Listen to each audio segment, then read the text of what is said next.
पाकिस्तान दुनिया में संगे मरमर के ज़खायर का हामिल छठा बड़ा मुल्क है। Trade development authority of Pakistan के मुताबिक हमारे मार्बल के ज़खायर का हुजम 300 अरब टन से ज़ायद है। पाकिस्तान में 170 अक़साम के आराइशी पत्थर पाए जाते हैं जो 100 से ज़ायद रंगों में दस्तयाब हैं, जबकि इंडियन ब्यूरो ऑफ माइंस के मुताबिक पूरे इंडिया में सिर्फ 1 अरब 931 करोड़ टन मार्बल के ज़खायर हैं, यानी पाकिस्तान से 150 गुना कम। इंडिया में मार्बल की सबसे बड़ी कान राजस्थान में है, जहां सिर्फ 90 करोड़ टन मार्बल है, जो हमारी किसी दरमियाने साइज की कान जितना मार्बल बनता है। अगर हम फिर भी अल्लाह का शुक्र ना करें तो कितनी बदनसीबी होगी। 2 लाख से ज़ायद पाकिस्तानियों का रोज़गार मार्बल की सनत से वाबस्ता है। पाकिस्तान में निकाला जाने वाला 85% पत्थर फरसूदा टेक्नोलॉजी के सबब ज़ाया हो जाता है। अगर पाकिस्तान इस सनत पर तवज्जो दे तो 10 लाख अफराद को रोज़गार देने के साथ साथ 150 अरब रुपए का ज़र मुबादला भी कमा सकता है। ये सब कैसे मुमकिन है, आइए जानते हैं। संगे मरमर और ग्रेनाइट जैसे आराइशी पत्थरों को डायमेंशनल स्टोन्स कहा जाता है, जो मुख्तलिफ इमारात में आराइश और खूबसूरती के लिए इस्तेमाल होते हैं। दुनिया में आराइशी पत्थरों की सालाना तजारत 60 अरब डॉलर से ज़ायद है, लेकिन आलमी सतह पर हम 20वें नंबर पर आते हैं। सर फहरिस्त चाइना, तुर्की, यूनान और फिर इंडिया हैं, जिन्हें अच्छी टेक्नोलॉजी और बेहतर मार्केटिंग के सबब एक ब्रांड की हैसियत हासिल है। पाकिस्तान सालाना 38 लाख टन मार्बल और ग्रेनाइट पत्थर निकालता है, जिसमें से 57% खैबर पख्तूनख्वा से और 36% बलूचिस्तान से निकलता है, जबकि बाकी हिस्सा सिंध, पंजाब, गिलगित बल्तिस्तान और आज़ाद कश्मीर का है। पाकिस्तान के मार्बल व ग्रेनाइट एक्सपोर्ट्स सिर्फ 13.5 करोड़ डॉलर्स हैं। चाइना सालाना 1 अरब 70 करोड़ डॉलर्स का मार्बल इंपोर्ट भी करता है, जिसका बड़ा हिस्सा पाकिस्तान से इंपोर्ट किया जाता है। पाकिस्तान से इंपोर्ट किए जाने वाले मार्बल का 75% खाम हालत में होता है, जिसे चाइना के अंदर पॉलिश और फिनिश किया जाता है, जिससे वहाँ रोज़गार के मौके पैदा होते हैं।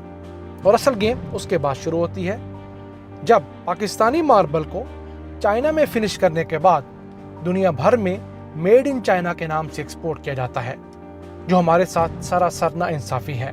पाकिस्तान को चाहिए कि वो चाइना को खाम मार्बल एक्सपोर्ट करने की बजाय फिनिश्ड मार्बल एक्सपोर्ट करे, ताकि हमारे मुल्क में रोज़गार के मौके बढ़ें और आमदन में भी इजाफा हो।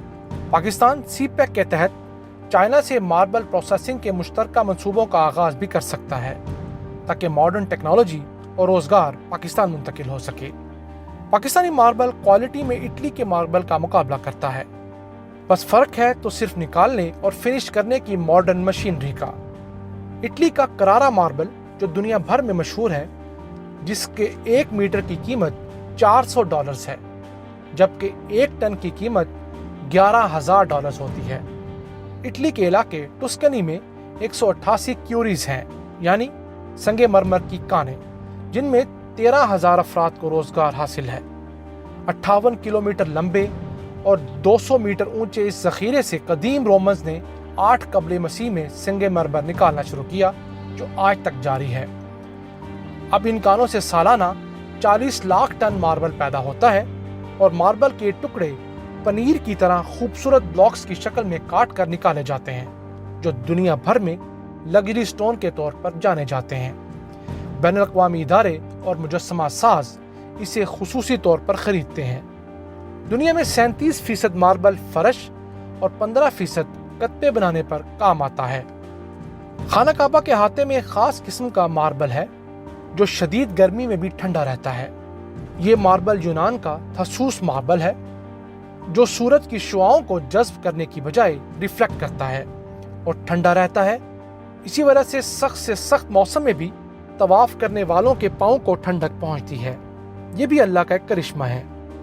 पाकिस्तान में आज भी मार्बल धमाके करके निकाला जाता है, जो सदियों पुराना फरसुदा निज़ाम है, जिसमें मार्बल के पहाड़ में ड्रिल करके बारूद डाला जाता है और फिर इसमें धमाका कर दिया जाता है, जिससे 85% पत्थर ज़ाया हो जाता है। चूँकि हमारे यहाँ ये कानें मनपसंद लोगों को रिश्वत लेकर तकरीबन मुफ्त दे दी जाती हैं, इसलिए उन्होंने कभी टेक्नोलॉजी लाने की जहमत ही गवारा नहीं की, और इस चीज़ का भी कोई चेक एंड बैलेंस नहीं کہ آپ نے کتنا ماربل نکالا اور کتنا ضائع کیا، تو پھر کیوں کوئی بندہ فکر کرے؟ بلاسٹنگ کی وجہ سے نہ صرف 85% پتھر ضائع ہو جاتا ہے بلکہ اس میں دراڑیں بھی آ جاتی ہیں، جس سے اس کی قیمت میں کئی گنا کمی واقع ہوتی ہے۔ جبکہ باقی دنیا میں ماربل ڈائمنڈ وائر کٹنگ یا چین سا کٹنگ کے ذریعے نکالا جاتا ہے، جس میں پتھر ضائع ہونے کی شرح 9% سے بھی کم ہوتی ہے۔ یہ مشینری پاکستان کی مشین ٹولز فیکٹری اور ہیوی میکینیکل کمپلیکس میں بآسانی اور انتہائی سستی بنائی جا سکتی ہے، لیکن کسی نے آج تک اس پر کام کرنے کی زحمت ہی گوارا نہیں کی۔ پاکستان میں محمد ایجنسی، چترال، بنیر، گلگت بلتستان، وزیرستان، آزاد کشمیر، لسبیلا، چاغی، خزدار میں ماربل کے بڑے ذخائر پائے جاتے ہیں۔ پرویز مشرف نے ملک میں ماربل انڈسٹری کو فروغ دینے کے لیے 5 ماربل سٹیز بنانے کا اعلان کیا تھا، جو مہمند، گڈانی، رسال پور، چترال اور لورالائی میں بنائے جانے تھے، اور ان سے تقریباً 50,000 افراد کو روزگار ملنا تھا۔ لیکن 15 سال بعد ان میں سے صرف 2 ہی مکمل ہو سکے ہیں، جن میں سے ایک ماربل سٹی رسال پور اور دوسرا گڈانی ماربل سٹی ہے۔ ماربل کو نکالنے سے لگانے تک 20 مراحل سے گزرنا پڑتا ہے اور ہر مرحلے پر روزگار پیدا ہوتا ہے، جبکہ ہمارے ہاں صرف 3 سے 4 مراحل پر ہی روزگار پیدا ہوتا ہے، کیونکہ باقی ماربل ہم خام حالت میں ایکسپورٹ کر دیتے ہیں، بڑے بڑے بلاکس کی شکل میں۔ حکومت کو قانون سازی کرنی چاہیے کہ ملک سے باہر جانے والا پتھر، جو ماربل ہو یا گرینائٹ، اس کا صرف 30% بلاکس کی شکل میں جائے اور باقی 70% پاکستان میں ہی فرنش کیا جائے، تاکہ زیادہ سے زیادہ نوکریاں پیدا کی جا سکیں۔ پاکستان کے خاص پتھر بلیک اینڈ گولڈ ماربل کی قیمت صرف $375 تھی، جو ہمارے اپنے ہی تاجروں کی مقامی مقابلے بازی کی وجہ سے $125 رہ گئی ہے، جبکہ ہمارے جیسا اٹالین پرتورو ماربل کی قیمت پہلے $1,000 تھی، جو اب بڑھ کر $2,500 ہو چکی ہے۔ اٹلی نے اپنے ماربل کو بطور برانڈ ایکسپورٹ کیا اور آج اس کا فائدہ اٹھا رہا ہے۔ محمد ایجنسی میں سفید رنگ والے قیمتی ماربل کے وسیع ذخائر ہیں۔ مانسہرہ میں گلابی رنگ کا انتہائی دیدہ زیب ماربل پایا جاتا ہے۔ دیر میں سبز رنگ کا گرینائٹ پایا جاتا ہے، جو خوبصورتی میں اپنی مثال آپ ہے، لیکن ہم آج تک دنیا کو یہ نہ بتا سکے کہ اللہ نے ہمیں کن کن خزانوں سے نوازا ہے اور ہم کس طرح اس کی ناشکری کر رہے ہیں۔ مہنگی بجلی، خراب سڑکیں، آسان شرائطوں پر قرضوں کا نہ ملنا اور پرانی مشینری کی وجہ سے ہماری یہ صنعت اپنا جائز حصہ نہ لے سکی۔ حکومت نے اس صنعت کو فروغ دینے کے لیے پیسٹیک کے نام سے ایک ادارہ تو بنایا، جو 14 سالوں میں کوئی خاطر خواہ بہتری نہ لا سکا اور صرف زبانی جمع خرچ تک محدود ہے۔ پاکستان میں 1400 کانوں سے ماربل نکالا جا رہا ہے اور ان کو پروسیس کرنے کے 3000 یونٹس ہیں۔ ہم 53 اقسام کے صنعتی پتھر ایکسپورٹ بھی کرتے ہیں۔ ماربل میں قدرتی طور پر کوئی نہ کوئی لائن یا ڈیزائن ضرور ہوتا ہے۔ اب تو دنیا ماربل کے ضائع ہونے والے پاؤڈر کو بھی استعمال کر رہی ہے، جس میں گلو اور چند دیگر کیمیکلز ڈال کر دوبارہ پتھر بنایا جاتا ہے، جسے آرٹیفیشل ماربل کہا جاتا ہے۔ یہ ماربل ایسی جگہ لگایا جاتا ہے جہاں کسی نشان کے بغیر والا پتھر لگانا مقصود ہو۔